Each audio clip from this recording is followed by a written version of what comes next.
Good morning, everybody. Welcome to Sports Shorts Daily. Ronnie Rance alongside Tommy Krysan. TK joining you from Tremonti's Meat and Seafood in Baton Rouge. I'm at an undisclosed location presented by LeBear's Casino, by the Louisiana Sports Hall of Fame, lasportshall.com. And, of course, we are presented by LeBear's Casino. Each and every show, whether it be radio or TV, which, by the way, radio this week, 9 to 11 instead of 10 to noon for the NFL draft. They're going to have full draft coverage on 104.5 ESPN Baton Rouge all weekend long. That'll be day 3 of the draft. Day 1 is tomorrow. Who will the Saints take? Will they trade up? Will Jaden Daniels go number 1, number 2? All that. A lot of good drama tomorrow on the opening day of draft day. Not a bad movie. I know some people don't love the Kevin Costner draft day movie. Me personally, I enjoyed it. Today, speaking of the draft, Matt Ryan retires an Atlanta Falcon. That happened yesterday. The future. Is he a Hall of Famer? Is he a Pro Football Hall of Famer? Tommy and I'll talk about that. Auburn, LSU, 6:30 Friday, 6 o'clock Saturday, 1 o'clock Sunday. Those are your game times. LSU has got to sweep. I repeat myself. They have got to sweep, or in my mind, they don't have a chance, realistic chance, of making an NCAA postseason and making a regional. If they sweep this weekend, then I think the Tigers get into an NCAA regional. I'll show you why and how. If they don't, you can make plans in early June that you normally don't do in the past. You can go to the beach, you can go to fishing, whatever you want to do. Pels in Oklahoma City. The Thunder host the Pels tonight. The Thunder are a 7.5-point favorite. What might have been for the Pels, they had a chance. They had a chance game 1 to take one, and credit Oklahoma City. They made the tough shots down the stretch. Big, giant news today. The Heisman Trust has given back to USC and to Reggie Bush the Heisman Trophy that he won 16 years ago or so, 18 years ago. I guess that was 2015. 2005 he won. 2005, right. December 2005 is when he won the Heisman. Remember, his first pick for the Saints in 2006 in that year's spring draft. It's amazing that it's been that long. Oh, my God. But so 19 years ago, he won the Heisman. And so amazingly, people don't do this in society. They don't admit mistakes. They don't admit things. They don't change things unless they're sued. They don't change things until after you die or forever ago. But credit the Heisman Trust. They took a look around and said, you know what? Here, have your trophy back. The world's changed. And we'll talk about that. Big news there. So, TK, let's first start off with LSU baseball. The Tigers win 9-0 last night over the Nicholls State Colonels. They pitch a shutout with a bunch of different guys. They hit 5 homers, which was tied for the most home runs they've hit all year. The story of the game, if anybody happened to watch the game, if anybody's on social media and seen some posts and whatnot, Tommy Whiteaway went 4 for 5 with 2 homers last night. His last home run was a line drive laser shot, stream of milk to left field. That came in the 7th or 8th inning. And Tommy White literally hits a fan. Corey, I don't know what Corey is. Forgive me, Corey, 5'10", 370. I don't know, whatever. Tank of man, like 350. I don't know. If it's 3rd and 1 in the NFL, I want Corey leading the way through the A gap. That's all I'm saying. But anyway, Corey, who's out there in left field, one of the bleacher creatures, he brings the glove with him to every game and rarely ever has to, put the glove on and put it in front of his face. And it showed. Takes a line drive off the noggin. When he's trying to catch it, he misses it. Ball hits him in the head. And if it's you, me, or anyone else on this planet, they're dead or laid out at least, or going to the hospital to get a CT scan, something. Not Corey, not old Corey. He just rubbed it up pretty good, got a shiner, and then laughed about it and did TV interviews after the game. I mean, quite the scene. Fox and Friends showed the clip of Lynn and I's call on the news this morning. The things had over 160,000 views on LSU's Twitter, not to mention all the other postings and things that people have done. My phone's kind of blown up. It's been interesting. I used the line when he got hit in the head, and he showed the replay that it's been a while since he's played catch. And No disrespect, but that was my off the cuff observation. And Well, and you had to say what you thought because nobody knew that was going to happen. So you're a great announcer. Great announcers do that. I'm telling you, Tommy. Like that puts you in the class with Jim Nance. Oh yeah. And Bob Costas and Howard Cosell and all of that. I mean, you're that good. Who's the announcer that just retired from the Masters this year? Did his last call ever? Vern Lundquist. You look a lot like Vern. Oh, See, I should have went with, have you ever seen a guy get hit like Ronnie, when I grow up, I want to be a sportscaster like you. Yeah. All those views, all those clips on Fox News, you know what it gets me? Absolutely nothing other than me talking to you about it. But I'm glad Corey was okay. We're going to play a video for you on Friday morning of an interview that Corey did after when he got hit in the head. We'll show you the video of the home run, and we'll play the video of him talking after on Friday morning's edition of Sports Shorts Daily. You're not going to believe it. It's unbelievable. But Tigers, though, played, almost a perfect game. They threw a shutout and gave up 3 hits. Didn't make an error. And actually, Braswell made 2 really nice plays, long throws in the hole, showed off a gun, had 5 homers. This was a good sign for an LSU team coming off of its first series victory of the year on the road.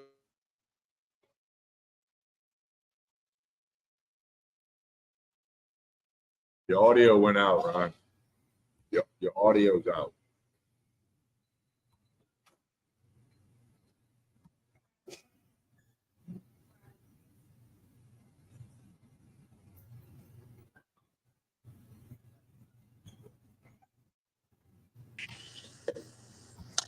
TK, I was saying that, now this team's coming in with a lot of confidence after playing basically a perfect game against Nichols.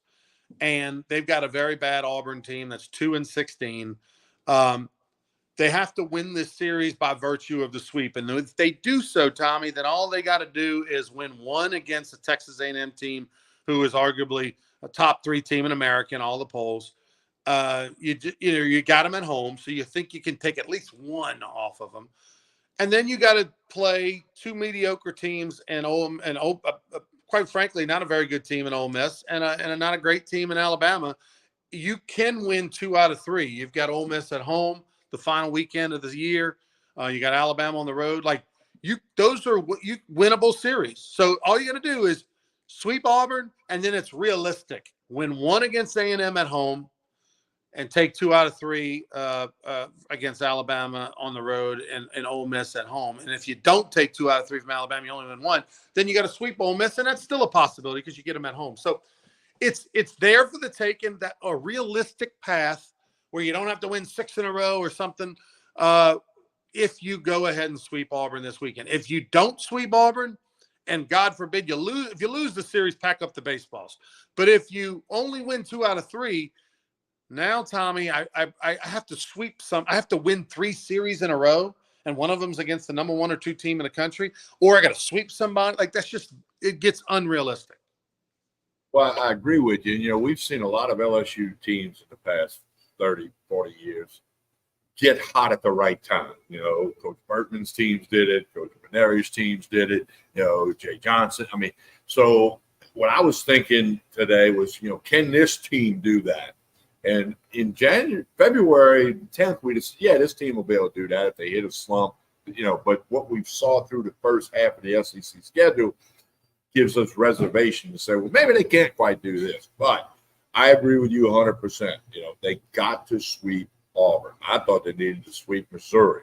Okay. But so now that they didn't sweep Missouri, but took 2 out of 3, you got to sweep Auburn. It has to be done.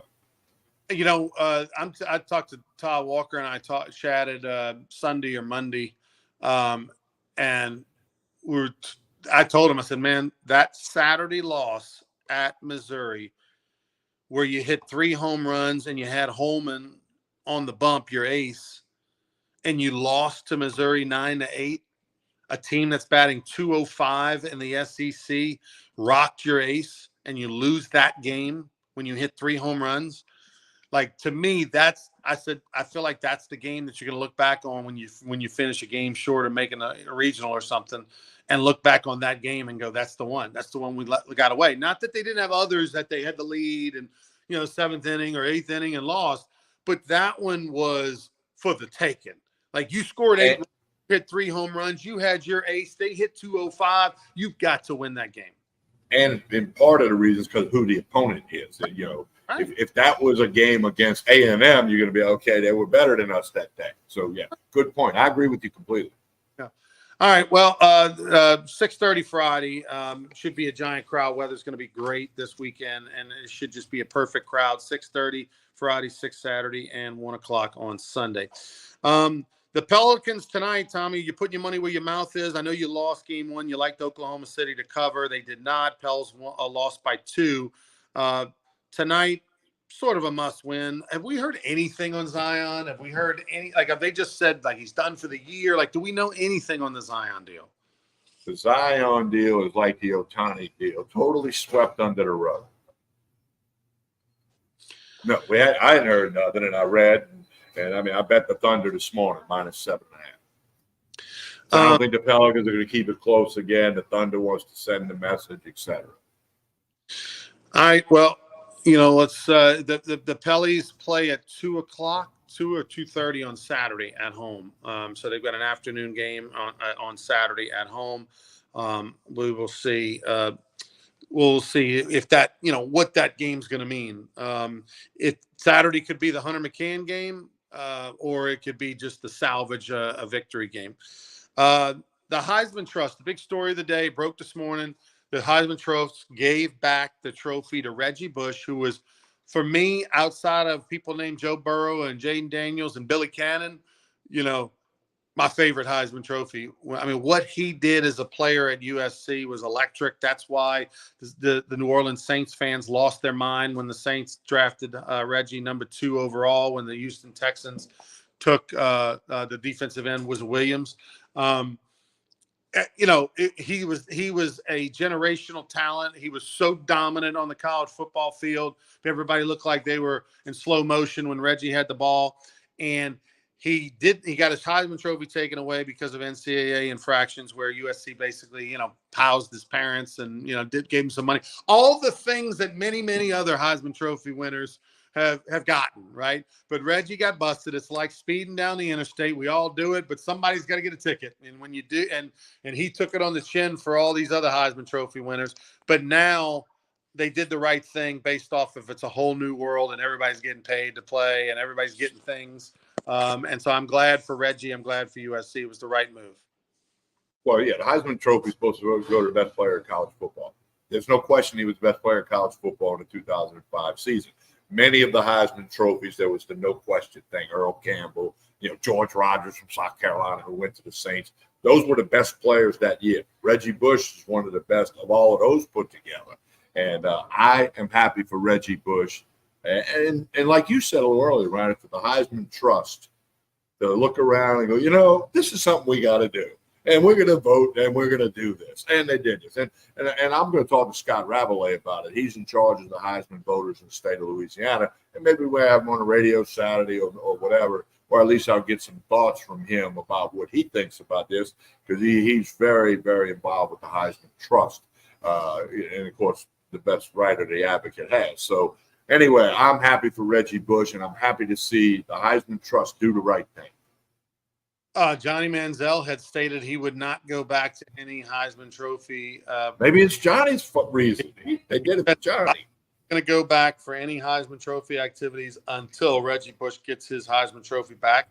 And my bet is, and my guess is that other Heisman Trophy winners either sent a letter or expressed their desire to see Reggie have his trophy back. And I think the Trust probably felt pressure from the alumni. And if you're going to listen to anybody's opinion, you should listen to theirs. So, and like I said, the world has changed.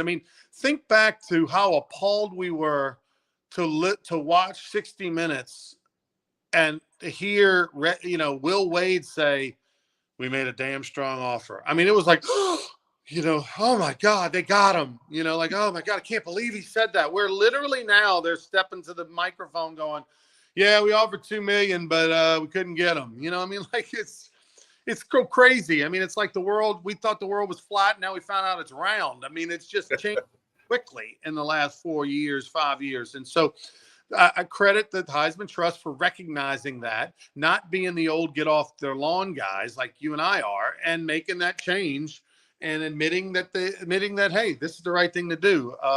I'm glad for Reggie. And by the way, being a Heisman Trophy winner and being able to go to New York and sign autographs and take pictures and go to private signing events and being able to take that trophy with you that's worth a lot of money to Reggie.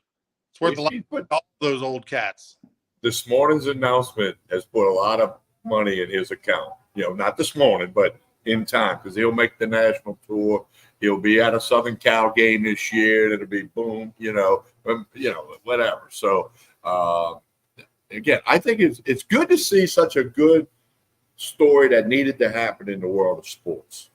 You win the Heisman Trophy, you don't have to do anything the rest of your life but get good representation and be the guy who won the Heisman Trophy. Now, you know, in the sense that like you can make a living, you can make a solid, good living just being a Heisman Trophy winner and doing those tours and appearances and speaking engagements and going and playing golf with the right people and going to work conference events and signing autographs and taking pictures and making appearance. Like you can make a good living doing that. Now, if your expectation is to make, $1 million a year the rest of your life, okay, maybe you're not going to do that.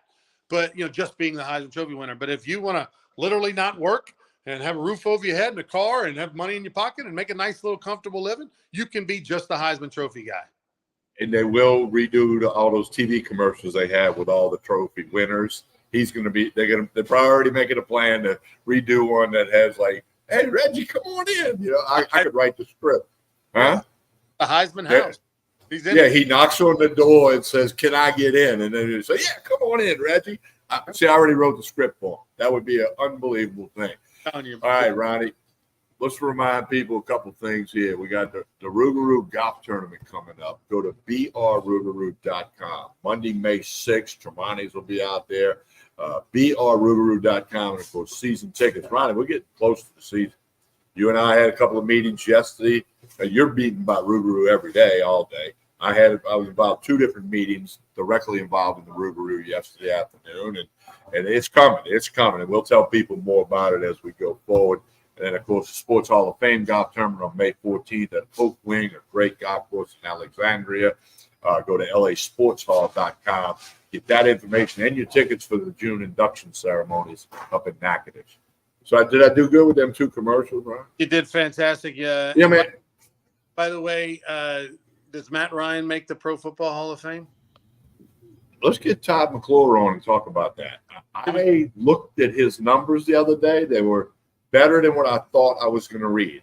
Okay, you know what I'm saying? And my whole thing has been, if you have to think about whether a guy should be a Hall of Famer, then they're not.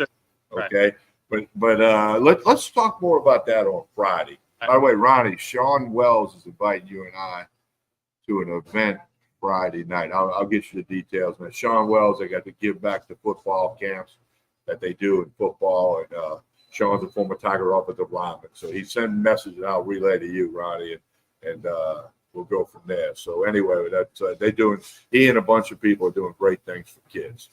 That's awesome. Good to hear from Sean. All right, we'll be back on Friday morning for more Sports Church Daily about 9 a.m. We'll have the video for you on Saturday. Yes. Ahead, we'll have the post-game reaction of the fan being interviewed. We've got a never before seen video of a fan in the stands recording that fan doing a full interview. You see the behind the scenes on it. And then let's Saturday, remember, 9 to 11. Radio changes Saturday 9/11. We got a message from somebody who wants to come out and meet us Saturday. They're going to come to the sports book at LeBear's Casino. He's a big Tiger fan, loves our show, and says he's coming to meet us on Saturday morning. So that's cool. All right, I got to roll. Ronnie Tremonti's got an order going out the door. Get some lasagna for lunch today. All your steak and seafood, your wine, your bourbon, tequila, vodka. They have everything at Tremonti's. Meat, seafood, side dishes, the whole bit. Check them out real soon. Hey, as we always say, please like and share this show. That helps us out. I'm Tommy Christ saying, have a good day, everyone.